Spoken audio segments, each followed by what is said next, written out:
আপনারা কি জানেন, আজ যে ল্যাপটপ আমাদের প্রতিদিনের জীবনের অঙ্গ হয়ে উঠেছে, তার সূচনা হয়েছিল অনেক আগে।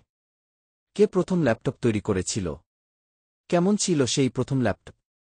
চলুন আজ দেখি ল্যাপটপের ইতিহাস বাংলায়। ল্যাপটপ শব্দটা আমরা আজ খুব সাধারণভাবে ব্যবহার করি। কিন্তু 1981 সালে যখন প্রথম ল্যাপটপ বাজারে আসে, তখন এটা ছিল এক চমকপ্রদ প্রযুক্তি। প্রথম পোর্টেবল কম্পিউটার তৈরি করে অ্যাডাম অসবর্ন নামের এক প্রযুক্তিবিদ, এবং এর নাম ছিল অসবর্ন 1।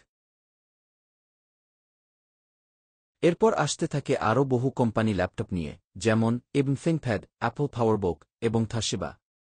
1983 সালে কম্প্যাক্ট পোর্টেবল আসে, যা ইবনের পিকের প্রতিদ্বন্দ্বী ছিল।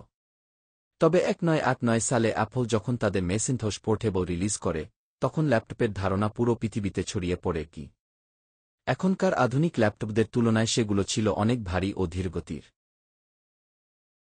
আজকের দিনে ল্যাপটপ মানেই হালকা, পাতলা এবং পাওয়ারফুল। ডেল, হ্যাপ, লেনোভো, অ্যাপল প্রতিটা ব্র্যান্ড নিজের নিজের স্টাইলে তৈরি করছে ল্যাপটপ, স্টুডেন্ট থেকে শুরু করে প্রফেশনালদের জন্য। তাই ল্যাপটপের ইতিহাস মানেই প্রযুক্তির এক অবিশ্বাস্য যাত্রা। আপনিও কি প্রথম ল্যাপটপ দেখেছিলেন?